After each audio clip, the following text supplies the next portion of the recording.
My philosophy is no child or person ever wakes up saying to themselves, I'm going to go into school or I'm going to go to work and create havoc, right? My goal is to end up in the principal's office. No student goes to school saying that. I'm a big believer in that. And so, how do we create a more positive environment so that when they go to school, they don't get the negative self-talk or the perception that, oh, yeah, I'm the bad one? Hello and welcome. We're so glad you're tuning into the Taking Good Care show. I'm Dr. Andrew Wong, based in Toronto, Canada. And I'm Dr. David St. Arno, based in Edmonton, Canada. We're two practicing psychologists with over a decade of experience each, working in a variety of settings and supporting diverse populations. Thanks for joining us. We hope you enjoyed today's episode. While we're both practicing psychologists, our podcast is intended purely for educational and entertainment purposes. It's not a substitute for professional mental health care or treatment. If you're in need of support, we strongly encourage you to reach out to a licensed mental health professional in your area. All right. Good morning, Andrew. Good morning, Dave. How's it going? It's good. We're in our third round of winter, I think. So it's getting cold and snowy again. But it's Yes. March, so it's feeling like we're getting closer to spring. And on some days, I think there's a little more sunlight. And so there's some optimism, but don't want to get too ahead of it. And it sounds like Edmonton and Toronto is the same. A few days of sunshine and warm weather, and today's a snowstorm here. So, yes, welcome to March. And we're in the thick of things right now. With March, we're in the middle of the school year. And speaking of the school year, we've been talking about children and ASD for the last couple of episodes. And I've been very pleasantly surprised about how much interest we've been getting about this topic. And we didn't even talk about this. I'm telling you now, Dave, like the number of listens have been quite high and it's been pleasantly surprising. And today we're going to keep on this topic, I think, for one more episode, at least for now, and maybe revisit this later on, but to continue talking about ASD and interventions. Yeah. And I was saying off air that this is, oftentimes I'll say, I don't work in this area or I don't have a lot of experience in this area. But and then I listen to the episode later before it gets released, and I'm like, oh, well, I actually knew something about it.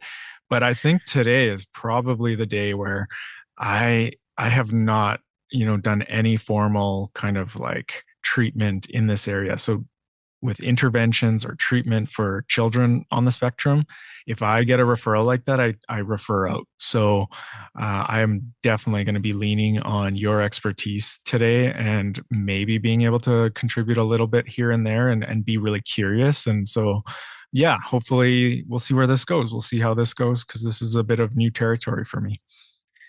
And as I was telling you off air, I think you're going to find that there's a lot of different skills that can be translated from whatever you're doing now with clients to working with kids on the spectrum. And, I'm going to be drawing from previous episodes actually, because there's been tidbits. A big one was the one with Yanushka Karunaratna talking about behavioral therapy, behavioral analysis, so ABA, and also from Dr. Martin Logan's episode on brain injury and brain rehabilitation about roles and purpose. Because I think just like anyone else in the community, children on the spectrum are also looking for a role. They're looking for purpose too. And sometimes when those particular children or students are infantilized, it doesn't feel good, right? Their roles are reduced and they think that, I'm not purposeful at school. But we'll get into that a little bit later on. But I really do think, Dave, like you're going to be able to contribute more so than you think. Well, thanks. We'll see. Again, to be determined. Uh, so we're even preparing for today, thinking about, like you said, previous episodes and what you've shared with the listeners already. One of the things that I was thinking is in terms of, I think you've mentioned being on like the autism or the ASD team within the school board. And I'm almost thinking like maybe we even start there in terms of like what that would look like when you're either you're done the assessment, someone has been diagnosed or a child is already diagnosed with ASD and they're in the school system, and what would you do to help support these children? Yeah. So I think one caveat to that is where I was a psychologist at the York Catholic District School Board, we had an ASD team.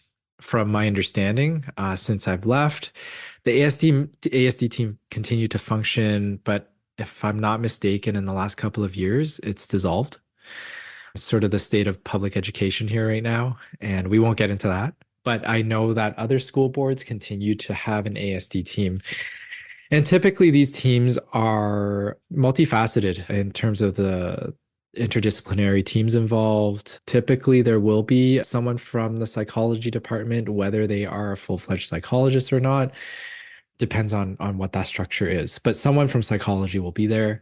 Someone from special education or what we here call the resource department will be on that team. So they're more centralized roles. So most schools will have like a resource teacher or special education teacher, but then at the board level, there's going to be someone more specialized in that role as well.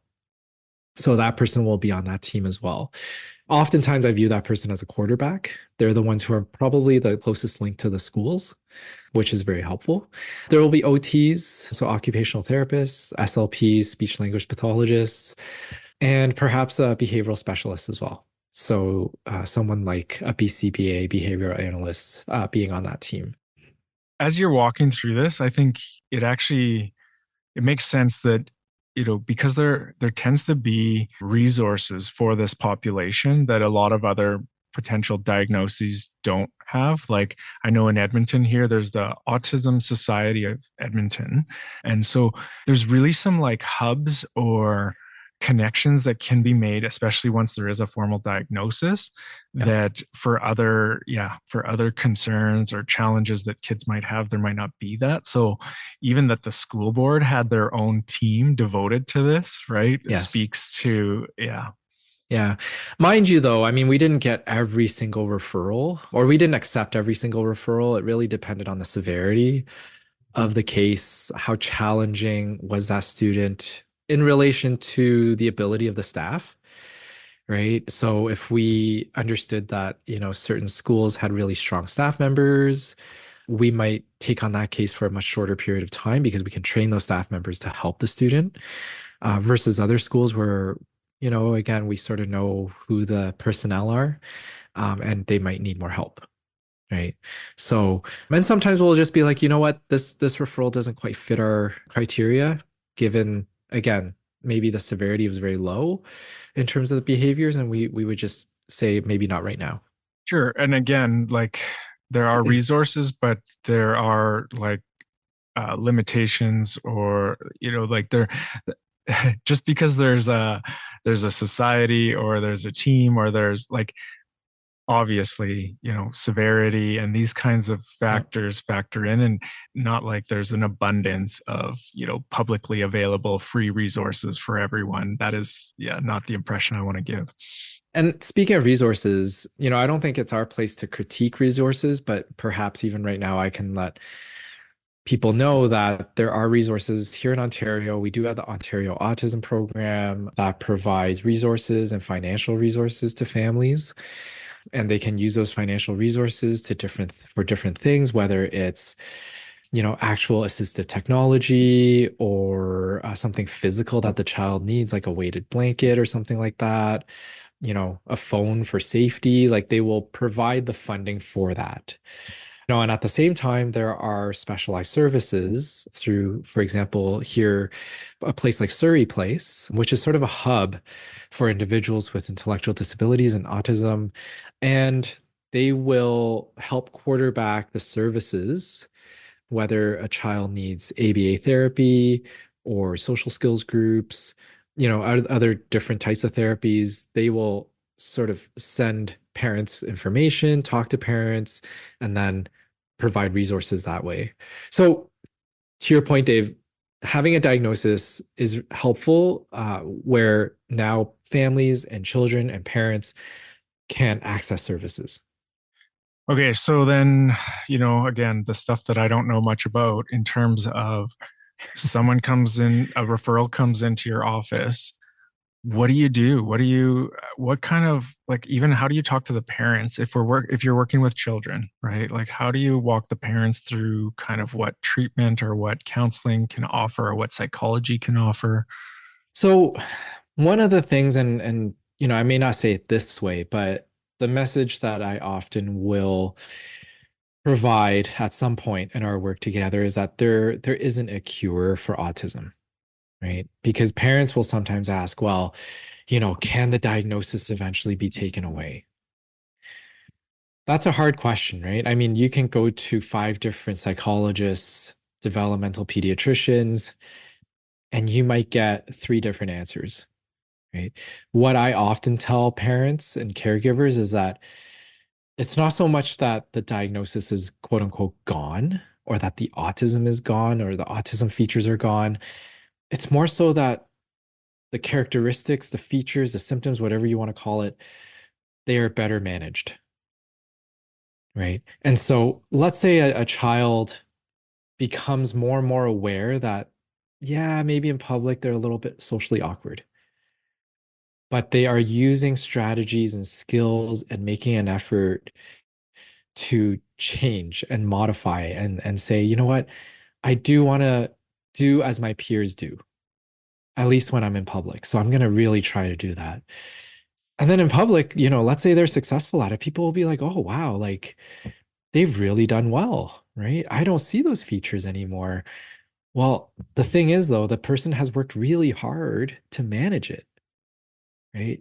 Yeah. In private, they might still be in their bedroom fidgeting with stuff or rocking. And, I have had cases where young adults will tell me, you know what, they will act a certain way at work, but when they go home, they need the next half an hour to an hour to just decompress. And decompressing mean might flapping their arms in their room, pacing in their room for half an hour, whatever they need to do because they have just performed in Hmm. public for an entire day and it's exhausting. Yeah, actually, I'm drawing some parallels with like psychoed assessments for learning disabilities. And Yeah. I know when I'm debriefing an assessment or when I have in the past, making the analogy to wearing glasses, right? Like if your child gets an eye exam and they're found to need glasses, like withholding those glasses or expecting that if they try really hard that they won't need glasses anymore, right? Hmm. That's not realistic. So that's the way that I always viewed ASD, is that we require more accommodations and the environment and a lot of these things, because even if there is some improvement, it doesn't typically go away, right? Not Yeah. like previous episodes, right, about depression. You can be depressed, clinically depressed, be diagnosed with depression, and then get treatment and then no longer meet the diagnosis or the criteria for it. And Yeah. so you're seen to no longer have depression. With ASD, my understanding is that, you know, rarely happens. Yeah. And that's it. And I think I had mentioned before the importance of diagnosis, and I have seen diagnoses being taken away, and I'm always very suspicious of what the second opinion or, if an assessment is done 5 years later, what was actually done that was different, right? And why was it taken away? I'm always a little bit suspicious of that because it is a neurodevelopmental disorder, and we've sort of talked at length about that topic. The other piece that I will often tell parents is that it's a team effort. It really is a team effort. I will get referrals where parents come in and say, I need them to stop doing the hand flapping, let's say, for example, or I need them to be more positive. Not everything is so negative, and I need them to have better social skills, right? I need them to make friends, and so you work with my child to make friends. It's like, okay, I will work with your child, but it's gonna take a team approach, right? This can't just fall on your child to go out there and make friends on their own, Mm-hmm. right? I see your child maybe at most once a week, right? Maybe more likely every other week. And so if they're coming at that cadence, I can't expect me and them to just put on all this effort without any help from home or from school. Well, I think this is the importance of differential diagnosis, right? Like, so if a parent comes to you and says, "I want my child to have more friends or be more social," or like they don't have any friends right now, and if you assess and it comes out more as social anxiety, then absolutely, let's expose them. Exposure is great for anxiety. It's the thing we fear, and then we all of a sudden they can become more social and more comfortable and have less anxiety with other students and they have more friends. If it's ASD, Hmm. what is causing the social impairment or the social challenges? Yep. If it's an inability to read social cues, like how then do we teach someone to do that, right? That is not something that changes very quickly. Well, that's exactly it. And from there, I will talk about sort of the three pillars of working with a student who has ASD. And again, changes in behaviors. Sometimes we do work with students who have very significant changes in their behaviors. Parents may say, they were never like this before. Yes, they have ASD, but they're much more volatile now for whatever reason. Or, they've come home and they've just like thrown their stuff around. And so, in terms of those three pillars, it's looking at it from a biopsychosocial lens, right? That's sort of a key word in psychology a lot of the time. So, what's going on with the biology? What's going on with their psychology, mental health, and also what's going on in their social environment, right? Are there things that have changed in any of those three areas that might be causing a change in their behavior, right? So let's say sometimes it can be as simple as like really poor sleep for a couple of weeks. And it's trying to problem solve how do we get the sleep back on track from a biological perspective. Maybe if they are able to get more consistent sleep or enough sleep, you'll see the behaviors go back to baseline instead of the volatility that we're seeing, right? So like sometimes parents will tell me, "Oh, you know what? Yeah, on Tuesday, Thursdays they have hockey, and so they're not going to bed till 11. On other nights they're supposed to be in bed by 9." So what I'll sometimes ask parents to do is let's track it, right? Going back to our previous episode with Yanushka, let's track that bedtime. Let's track how many hours of sleep they're getting. And let's see if there's a pattern. Is it the next day after getting less sleep that they are more volatile? Or maybe you're getting those calls from school on those particular days. Yeah, I think you're kind of being a detective and looking, right, like what is causing these challenges. And I mean, I think all psychologists approach their work from that lens. But I'm looking at, you made me think about the criteria again. And I'm thinking Yep. about the diagnostic criteria, and there's two main categories, right? There's the uh, persistent deficits in social communication and social interaction. And then there's the restricted repetitive patterns of behavior, interest, and activity. So, the concern, same diagnosis, but someone might have more of the social communication challenges and some might have more of the behavioral. Yes. Do you see this? Yes. Yeah, yeah. This is where, like, again, I think we talked about this before, but like some parents will come in and they'll say like OCD like behaviors, Mm-hmm. right? So even from hearing that, I know what their concerns are. It's probably more so the rigidity piece, the repetitive behaviors. And so again, sometimes parents will say like, we haven't seen this behavior in years and it's coming back now, right? And we have to remember sometimes these behaviors are self-soothing. So Mm-hmm. again, going back to your point, Dave, being an investigator or a detective, right? It's like what may have changed for this to happen? And we do know that in many cases with students who are on the spectrum, they're not the best communicators. Words and verbal expression, it doesn't come easy to them. So we have to find ways of eliciting and understanding what is going on. So we'll skip ahead. I talked a little bit about the biology piece, but you bring up this point, and so let's skip ahead to the environment, the social environment, and the stress that it can bring on. So we don't see our kids for 6 to 7 hours of the day, if not more, right? And a lot can happen within their social environment, whether it's with a teacher or with a peer. Maybe something was said in the schoolyard that may seem innocuous to other people, but to that particular student who's on the spectrum, they may be very sensitive to what was said. And then they think about it, they ruminate about it for the rest of the day, and then they bring it home. Now, they haven't told anybody, so nobody really knows what's going on. Maybe they're just in a grouchy mood, right? And then they come home, and sometimes the pattern here is they're very comfortable at home, right? And so now they start pacing at home. They start, doing some of the behaviors, repetitive or rigid behaviors that weren't seen in the past, and parents are now getting concerned. And it's been, let's say, a week of this. Maybe something continues to be said at school. So as a parent and as a psychologist, it's like, okay, what is going on? Like this is quite a sudden change. We need to figure this out. So as a psychologist, this is where if I'm working with a student, I will have my sort of techniques of whether it's through play therapy or just having a conversation with the student, or maybe having some kind of written exercise to talk about what has been going on at school.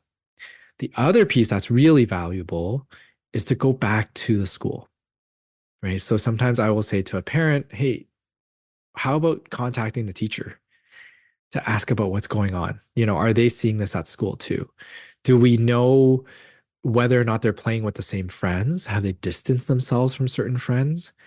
And by asking these inquisitive or curious questions, we may find little nuggets of information now that's telling us something's gone on to elicit this change in behavior. But again, that's the importance of the social environment. And going back to my idea of working as a team, the school is a huge part of that team.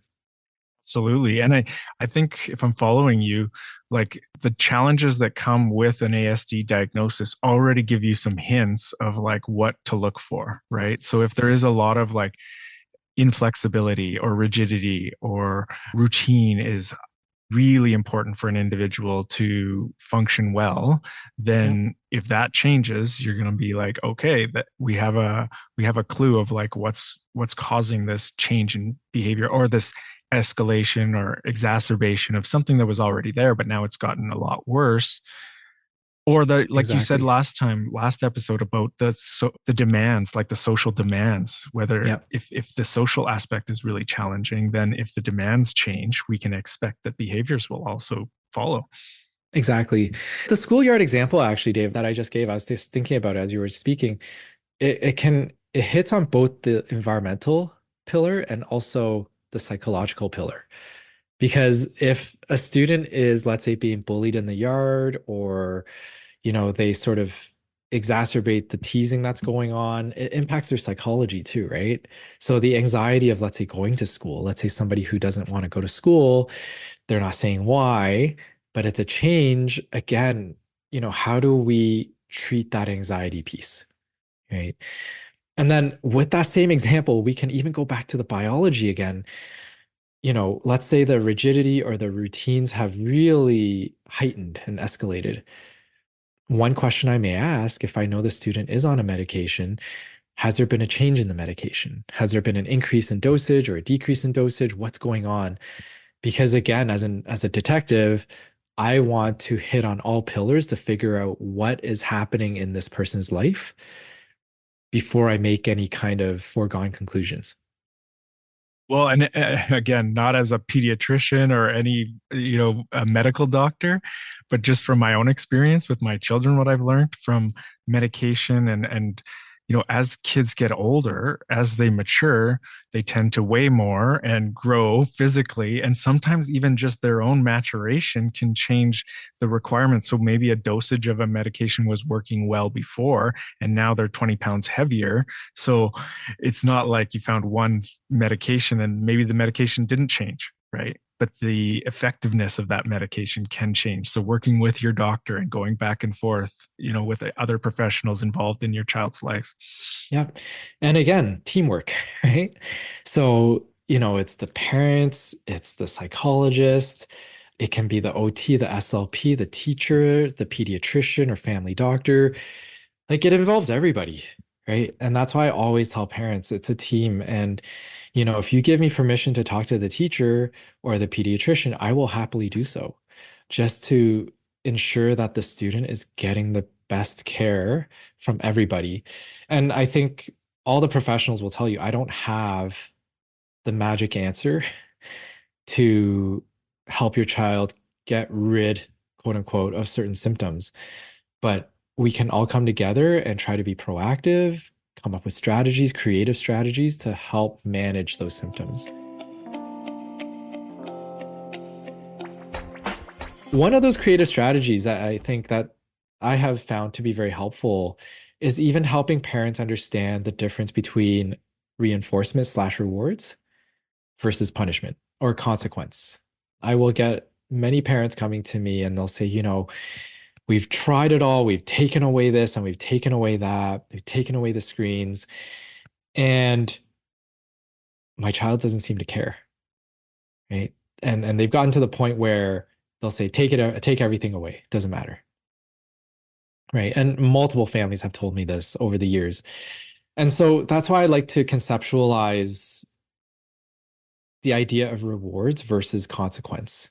Because if a student or a child really wants to dig in their heels and they see this as a battle, they will say, take everything away, take my bed away. I don't care. You're not winning this round.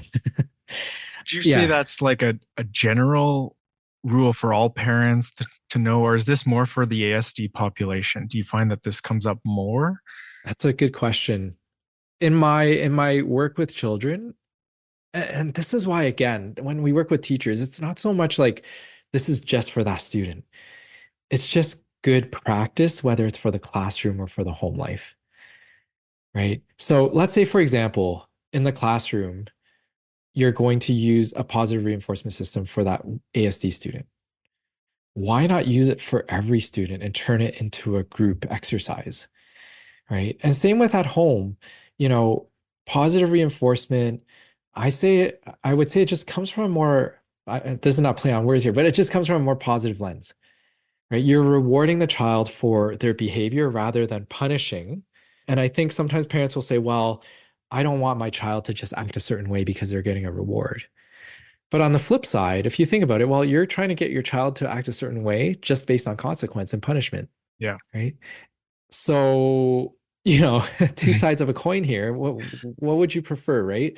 Would Yeah. you rather have a yelling session because you took something away, or do you want to turn this into a bit of a game and just knowing that, hey, if you do something now, right, you help take out the garbage, you help unload the dishwasher, and you will get something for it after, right? Let's say, so one of the classic examples I like to use is, let's say each week the child is allowed an hour screen time. But as a parent, you can sweeten the pot here a little bit, right? You can say there are 10 responsibilities you need to do throughout the week.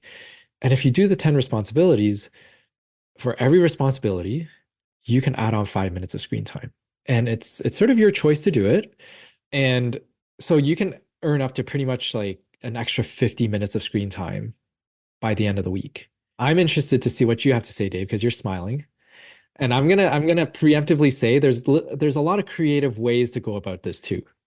Well, I got my parent brain and my psychologist brain, and I'm kind of flipping through a whole bunch of my own case studies, right? So Yeah.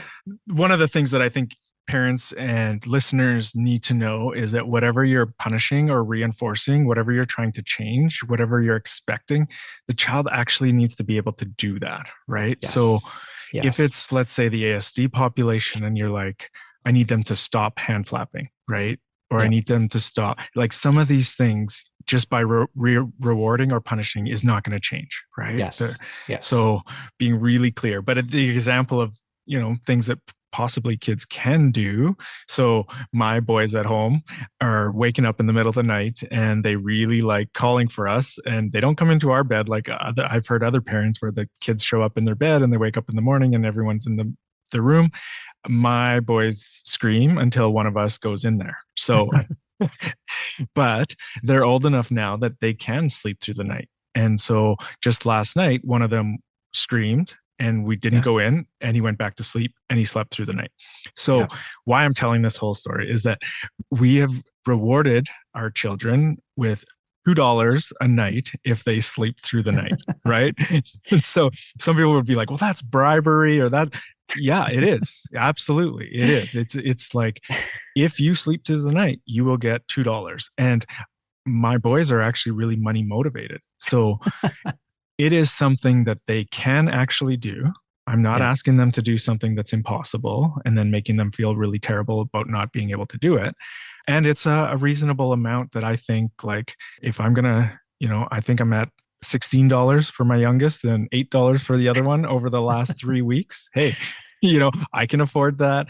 I'm comfortable with it. And it's far better than the punishment, right? Yes. Like, they love keeping track of how much money they're earning by being able to go to the bathroom in the middle of the night and go Yeah. back into their bed and sleep through the night. Well, it's sort of achievement oriented, right? Like they feel good because they're achieving something, right? Rather than being told, no, you can't do this, you can't do that. I always say, whenever you tell a child that they can't do something, we have to correct that by telling them what they should be doing, right? Otherwise, I get it. Like the child's probably just standing there going, well, am I just supposed to stand here like a tree and not do anything? Like that's crazy. That's boring, Yeah. right? Well, so what should I be doing? And you bring up a really good point, Dave, about the ability. So I'll give another example here. If I'm teaching a teacher how to put in a system, let's say we're trying to teach social skills. And let's say we're trying to get a student to provide more greetings in the morning or when they come into school in the afternoon, whenever. We might say, okay, let's put in a sticker system or a token system where every time you hear a greeting, boom, you get a sticker, you get a check mark. And by the end of the day, if you get 10 check marks because you've greeted someone or given a high five, some kind of pro-social behaviors, you can have 15 minutes to read a book because let's say a book is very motivating for them, right? First of all, you have to reinforce that right away because if you're going to make a student wait and they did something and you as a teacher or a parent, you go, ah, yeah, yeah, yeah, give me 30 minutes. Child's going to go, what? I don't want to wait 30 minutes. I need to be reinforced now. So whatever system you put into place, it has to be easily done. So you have a dry erase marker handy, or you have a jar in the kitchen or next to your desk at school. Boom, you can put in a token, right? And they have to be able to do it. So if you're saying 10 tokens by the end of the day, let's say your child right now, your student right now, doesn't even do one greeting. And now you go, boom, you got to do 10. Probably not going to happen. The student hears that. They're like, oh, I'm not going to get 10. Are you kidding me? Mm-hmm. This is stupid. I'm not doing it. Right. Yeah. So then you have to then pare that down, maybe down to five or even just three. Yeah. It has to be done because in order to get them motivated to do this, there's got to be their buy-in, right? So that three is much more easily done than the five or the 10. And you have to find a motivator that works. So I know so far I've used screens, you said money, and I've also said a book, Yeah. right? So you have to work with the student to say, what's going to motivate you to do this? Mm-hmm. Right? Because if you as an adult or the team says, oh, yeah, yeah, they're motivated by a walk around the hallways. It's like, well, are they though? Do you know that? Or is this just something that we as adults think is best? Yeah. I think finding what's their currency, right? And the currency could be money. We think about when we hear currency, but it's anything that's increases the chances or the likelihood that the behavior happens again, right? So finding out what that is for a child.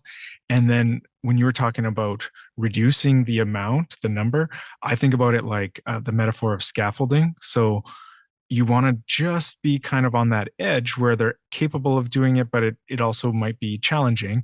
And you might also throw in some easy ones, right? They get some easy points for things because building that success cycle where I feel like I can do something and I'm successful at it is really important for adults and Yes. for kids. So For everybody, yeah. everyone. Yeah. Yeah. So, The um, only caution I will throw out there about money, I don't know if you've heard this before, Dave. Yeah, I'm glad it's working for your boys. The only yeah, caution I throw out there is for that, now. yeah, as they get older, Yeah. and I've seen this happen again Yeah. where, they get into the preteen stage or the teenage stage, and they'll be like, well, you got to sweeten the pot, mom and dad. How much money are you going to give me now?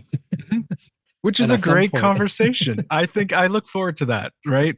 So when you go for a job interview and you ask what the salary is, and you maybe are able to negotiate what you think is a fair amount of, being paid to do what you're going to do, yeah, is it going to be more challenging as they get older and more wiser? For sure, right? yeah, Like, yeah, but I think the same philosophy or the same approach can kind of uh, underpin it. But I yeah. wanted to say one more thing about, you were saying it's we have to make sure, you were being sensitive to what the child actually needs or wants, Hmm. right? And Hmm. and I had an example of this recently where, like, a child possibly on the spectrum, right? And adult or the teacher, I'm going to keep this super vague, but the person said, like, I don't I don't think they should be off, have their own spot away from the group, because that's it's like, they're going to Isolating. feel, yeah, they're going to feel excluded, Yeah, or they're going to feel like it's a punishment. And I was like, no, no, no, no, if you actually know this child, that is not a punishment. It actually is like a welcomed being away from the group for a bit of time, or having their desk yeah, further away. So, yes, for the average child, or from our own perspective, we might see it as like exclusion and that it's a negative thing. But for the child themselves, we have to like put ourselves in their position and yeah. looking at yeah. So for That's this exactly it. population, yeah. That's exactly, you got to get their buy-in, right? Like, if everything is set out because of the adults, A, they're not going to find that they have any control over the situation. And so why am I going to do just because you want me to do that? Right. Well, yeah. Um, And the comment that came up, it was like, well, we don't want them to feel different. And then I'm like, well, they actually are different, and they have different needs and different preferences and different ways of being in this world. yep, So if having time to themselves is beneficial, then we need to look at ways to support that in the yep, classroom or at home, or yep. yeah. And as adults too, I always tell parents and teachers, you can frame it in the way that you are giving some control to the student to choose what that reward or motivator is. But in the back of your mind, remember, you as the adult, you're actually the one in ultimate control. Because let's say you talk to the student and they give you some kind of reward that is probably unfeasible, right? Or you might have to modify it. So let's say the student, let's take your example. They want to go to their own reading corner, right? And they say, I want to stay there for an hour. It's like, whoa, like, buddy, like an hour is a long time, right? Like this is what you might be thinking in your head. And then they might say something like, well, then I want my screen for like 30 minutes in class. Like again, like I don't know if I can do that. So this is where you can adjust that and get creative. Just because they provided you with examples where you're like, I can't do it, or man, that's way too long. You as the adult, you can say, well, how about this? You get 10 minutes in your reading nook, or you get 10 minutes of screen time. You as the adult, you're providing the alternative. You're not saying no to them, but you're providing them an alternative solution. And because you're doing that, like I would hope that you as the adult, you're okay with Hmm. those particular solutions.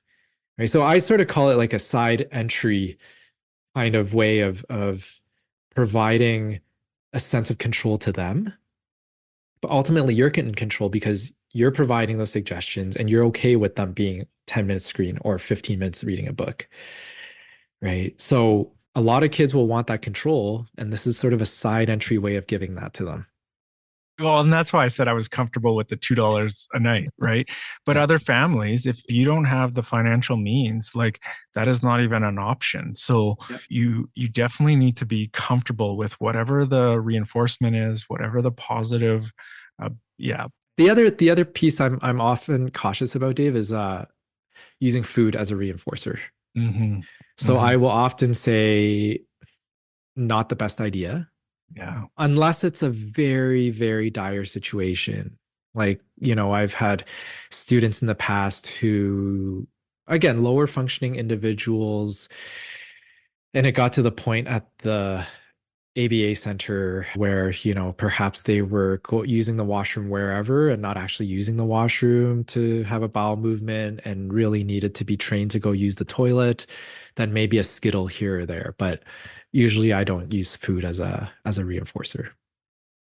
No, yeah, there's sometimes some unforeseen consequences that go Exactly. along with it. Again, the meaning, the association we have to Yeah. things, we have to kind of be mindful of that. So, I mean, in terms of using reinforcers, lots of creative ways of doing it. I don't think we have time to go over every single way, but I've already sort of given a few tidbits about using a token jar, using stickers, using a chart, and being very structured about it. One of the pitfalls that I often see is that a parent will say, or a teacher will say, you have to be good. You be good and you get a check mark. You have to define what good is. You have to define the behavior, Mm-hmm. right? So going back to like my example of giving a social greeting, right? Again, a social greeting, I wouldn't qualify, a kick in someone's backside as a social greeting because, one of the high functioning students might be like, yeah, I social greeted, I tapped him in the backside. It's like, no, that's not a social greeting. So you have to define like, can it be a high five, a fist bump, a verbal hello, good morning, right? You have to define the behavior and be very structured about it, right? Just Yeah, like if you say, oh, you have to complete your chores, and then you get a sticker or a check mark. Define the chore, right? So maybe Monday is unloading the dishwasher, Tuesday is taking out the garbage, Wednesday is like, I don't know, tidying up the room or something. You have to define the behavior. yeah, and I think even for this population, there's a lot of like visual cues that can be used. That's been a bit of my understanding is, not only defining it verbally, but having it visible. So you have a little picture about specifically this behavior. This is what we are working on, or this is what we are striving for. Yep. So yeah, a visual schedule is great. Again, sometimes with this population, I chuckle because like I can probably think of like 10 different examples and clients who have told me this. I have to tell my child 20 times to do something. It's like I just keep screaming and they're not getting it. And one of the first responses I might have is, hey, have we thought about using a visual schedule or some kind of visual to that your child, you can just say, hey, go to the fridge. It's on the fridge what you need to do today and go through the checklist and check each thing off as you're done. And then at the end, you get the reward. Right. So as a parent, you're not screaming the same thing over and over again. Put your coat away, put away your boots, take out your lunch bag, take out your water bottle. It's like refer to the list. Yeah. And then once it becomes routine, it's a lot easier, especially for the kids that really thrive off of having a consistent routine. Exactly. Exactly. So visuals are great. Typically, if you want sort of a standard example of a visual, go into an elementary school classroom, right? Most teachers will have some sort of visual schedule up to say, right now at 9 a.m. it's science, then we've got snack time, we've got recess, then we've got art, whatever. And so everything is laid out. And I would say that if your child is really into routines, this is a great way, just putting up a visual schedule, a calendar to say this is what we've got on Mondays after school, this is what we have on Wednesdays after school. And then if they're quite rigid with it, make sure you provide them with lots of time if that schedule is changing, right? Yeah. Be proactive. I think that's what I'm trying to say is be proactive. Let them know that, if Wednesday, I don't know, soccer's not happening, let them know if you know by the Monday that it's not happening, let them know early. Yeah. The type of change and the pace of change for this Yeah, population, you definitely want to be mindful. exactly.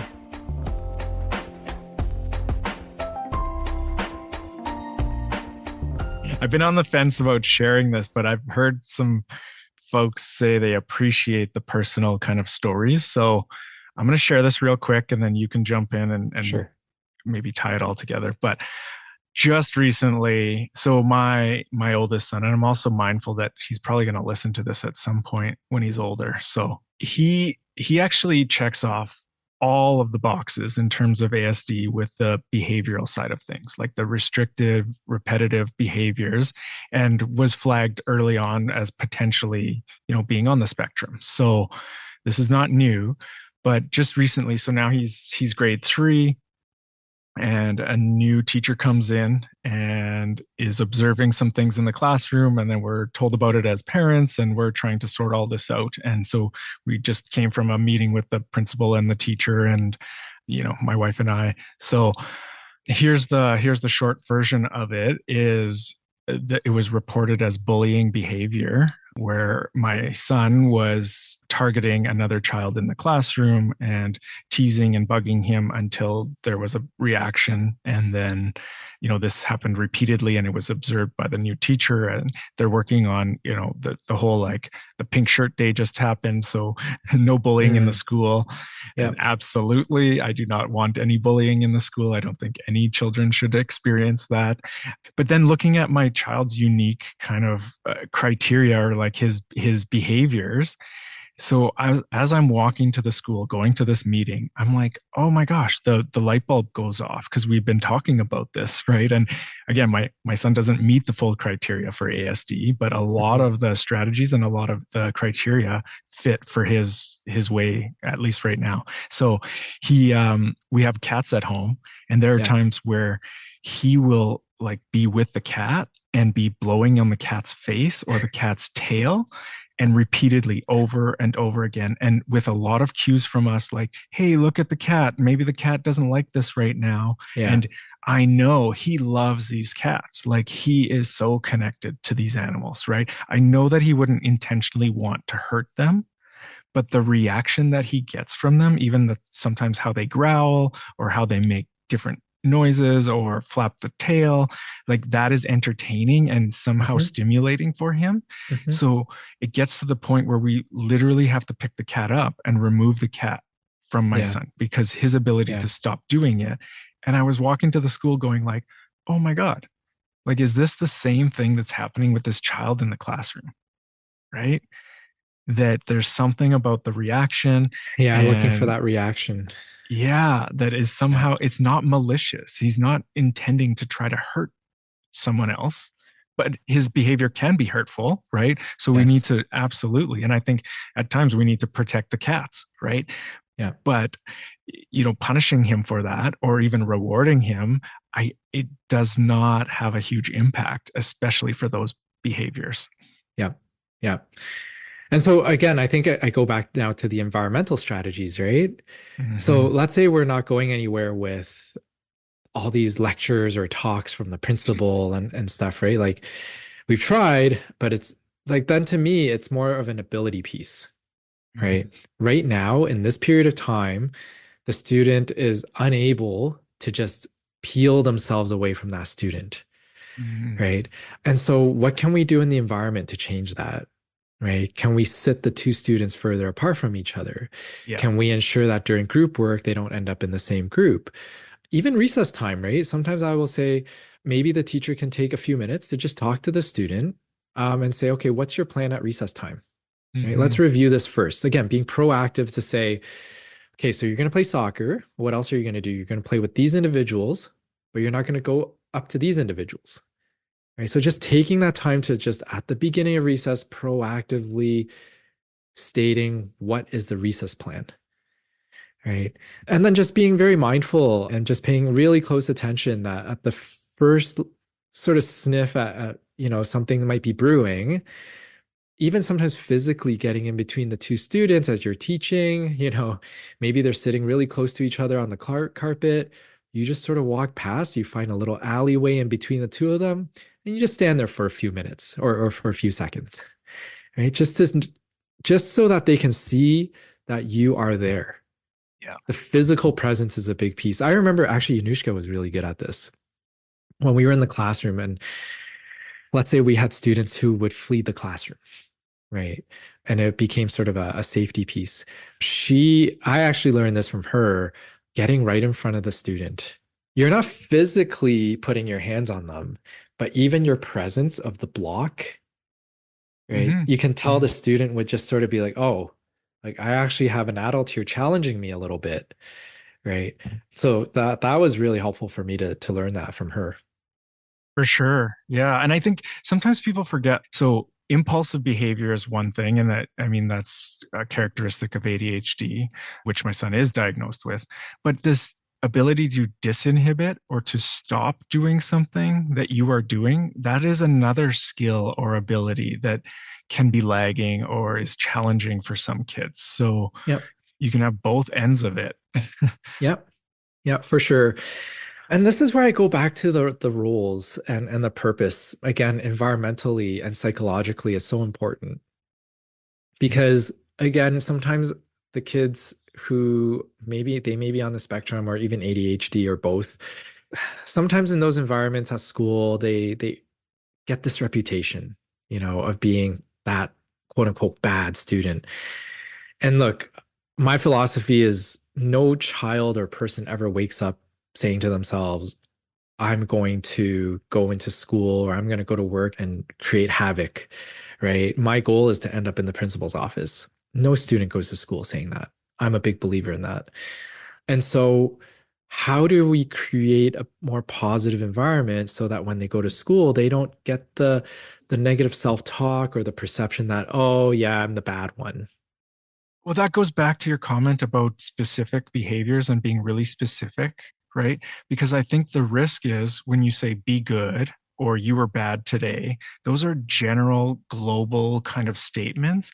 And those can be internalized like, oh, I'm a bad kid or I'm a Hmm. good kid.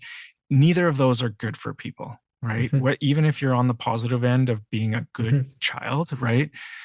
So the more specific we can be in Yep. terms of, yeah. Or even you get a token if you don't hit someone. That to me doesn't work. You're asking a child to somehow inhibit themselves a lot. Like they're using a lot of energy to not. I'd rather them say, you know what? I want to see you move away from a child, another child, right? I want to see you come tell me Mhm. that somebody is bothering you. What are you going to do instead of not do? Yeah. That to And, me is the key. and then what supports? What do they need to actually do that? So even with Exactly. the disinhibiting behaviors, so, like you said, physical presence, actually maybe standing between the students or having the students further apart. Like those are environmental factors that might support the behavior that you're trying to encourage. Exactly. And then on top of that, with the environment is okay, let's say we know the student has sort of been deemed, quote unquote, the bad student. How can we help them get out of that rut, right? Look, students are very perceptive. Even students on the spectrum are very perceptive, right? Don't think that just because they're on the spectrum, they don't know anything. No, they do. They observe, they see, they feel. So it's so important to be able to create a role and a purpose that can still boost their self-esteem. Like I will say, give them some tasks to do in the classroom, right? Or even be a runner. I don't even care if you give them an empty envelope or an envelope with pieces of paper inside. Deliver this to the office. I really need you to do this. It's super important. Can you do this for me? Can you water the plants? Right? Give them some kind of pseudo leadership role that makes them feel important, that makes them feel positive about themselves. Otherwise, they go to school every day thinking, oh, I'm just going to get sent to the principal's office, or I know Mr. or Miss So-and-so is just going to yell at me again today. It's not a great feeling to be going anywhere feeling that way. Oh, you just made me flash back to my student teaching. And I was at a school that was K to 9. And I'll never forget this. Like some of the kids that had the most challenges in, say, like grade 3 or 4 were the best students with the kindergartners. Like Yeah. Yep. that was an area that they could thrive and be helpful and like have that Yeah. leadership, like you're talking about, and how Yeah. positive that was because Yeah. in their own classroom, they were not getting a lot of praise and, a lot of attention, positive attention for what they were doing. And Yeah. so, But yeah. the kindergartners love these older kids, right? Because they look up to them. And again, the older student who's going to help feels great too. So, and I know this is not part of the diagnostic criteria, but we do see that many students who are on the spectrum work better with students who are older or younger than them. Mm. They have a much more difficult time working with the same age students or same age peers, sorry. So, if they're able to go and help out a younger classroom, some of them will even see that as a reward. So, it doesn't just have to be screens. You can be like, hey, If we can positively reinforce you for something, by the end of the week, you can go spend an hour to be a helper in the kindergarten classroom.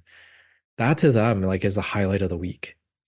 Well, and again, it's like if we're looking at the demand, right, the social demand, all of a sudden they're going into an environment that has a lower social demand, and they Hmm. might actually be ahead, even though they're lagging in their age group, right? If Yep. they, so yeah, I think, oh, if you can do this, if you can even just uh, set up play dates, you might think, oh, my kid needs to play with other kids his age or her Yep. age or their age, but possibly, they might get along better with their younger siblings, friends, and that's okay, right?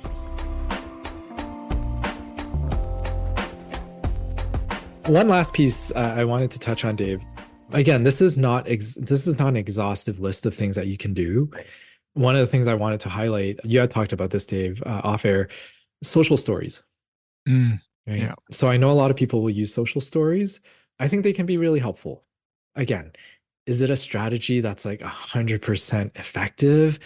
No, it's not going to be 100%. If I've learned anything in this field working with the ASD population is that you can't think in black and white or 100% or 0%. They already think that way. Either I'm the worst person in the world or I am the best person in the world, right? Or I am, if I'm not first in line and I'm second in line, well, you might as well throw me to the back, right? So we have to counteract that and not think black and white with them. But social stories, it's the idea that we can create some sort of narrative story, a short story to talk about maybe an upcoming event, maybe a field trip of some sort, and you talk about, okay, how do I behave on the bus? Right? How do I behave on this field trip? If I'm with a small group and an adult, how must I listen or behave and not run off? Right? I need to stay with the group. And so you turn this into a story. You can use visuals with it, and you go through individually with that student the story of what everything's going to look like and what the expectations are. I've seen it work really well with some students, and it's almost like a comprehension task because after you say the social story and you've delivered the pictures and the story and the words, you can then ask a couple of questions. Okay, what are a couple of points that we have to remember here? Oh, I need to stay with the group. I need to line up for the bus, something like that, right? Now, the day of, is it going to be 100% effective? No one can guarantee that. Yeah, does understanding translate into, different behavior? Not Yeah. always, right? Yeah. But I think I haven't used this clinically, but I have, off air, like I said, I was looking at some of this material, and it could be really helpful for classroom routines or even like medical or dental visits or Yeah. playground interactions. And one of the things that I thought was interesting about it is like, so you describe the situation, which we Hmm. just mentioned a couple, and then what other people might be thinking and feeling, right? So when you're in the lineup, other kids might be bothered by loud noises. And this is why we work to stay quiet in the lineup. Or other people might like this. Teachers really like straight lines and all the students quiet, right? So a bit of that kind of like social Yeah. reciprocity piece that might be kind of hard for some of these kids, right? Yeah. And then Yeah. what are the expected behaviors and what responses might be helpful and appropriate? And Yeah. again, you're probably, you're not just going to run through this really quickly while you're driving to the event. It's probably going to take a lot of repetition and a lot of Yes. reviewing. And okay, so we did this, and these were the things that we did really well. And these are the things that I noticed that were hard. And so the next time, here's what we're going to do. Yeah. Yeah. I think that's why I really like working with this population. If there's any highlight to this episode, is that there's no foolproof strategy. I think the more creative we are as adults and the more proactive we are, oftentimes it does lead to success in terms of managing certain characteristics or behaviors. But I want to stress the idea of being flexible as the adult to get creative. A lot of what I've spoken about today, Dave, is it's sort of a skeleton, it's a foundation, right? Positive reinforcement. Let's take that as an example. There's no one perfect way of doing it, right? But if we can get creative with it, instead of thinking, oh, we have to wait until the end of the school day to give the reward. No, you don't. Right? You can break your day up into quarters, right? Every recess, if they reach like 3 check marks, maybe by the first recess, they get the reward for 5 minutes. By lunchtime, another 3 check marks, another reward for 5 minutes, and so on. We get creative with how we want this to work, right? There's no hard and fast rule in some of these things. There's a foundation and there's a skeleton, but we can play with that. Well, I like that. I like that, I didn't know where this would go today, but I feel like the way that we started with the criteria and some of the common challenges for this population, like, yeah, you can be creative, but you should also be informed, right? And Yes. so having that foundation, that's these are aspects for this specific child that are challenging and likely are not related to effort or motivation, or like, so we're going to have to be creative in terms of how do we adjust the environment, how do we help the student possibly be doing more of something or less of something, but to flip it around and just expect that, yeah, for a different child with a different profile. So I like that whatever solutions we're going to try to come up with, that it should be grounded in that foundational knowledge. And then, yeah, trial and error, like you're saying, be creative and try things. And yeah, that's what And I'm taking away from this. yeah, and as a caregiver and a teacher educator, be persistent. Just because something doesn't work once or twice doesn't mean that we give up, right? We have to, as much as our children or student, as much as they're digging in their heels, we have to dig in a little bit too, right? So if it doesn't work a couple of times, again, modify, edit, adjust, and see if we can just do a little readjustment and see if it'll work, right? But don't give up on it too quickly. Yeah, and hopefully you can build a community like we've talked Yes. about, interdisciplinary, or with other parents, and I'm going back to my son's like meeting with the at the school, right? So the principal had ideas, the teacher had ideas, we had ideas, and we're all working together. And then I'm actually like, as my son gets older, he's going to be more involved, right? And so Yeah. he might be sitting at the table and like, okay, what are your ideas? How do we do this thing and work collaboratively? That I think is probably like the gold standard, not having to just try to figure this out on your own as a parent.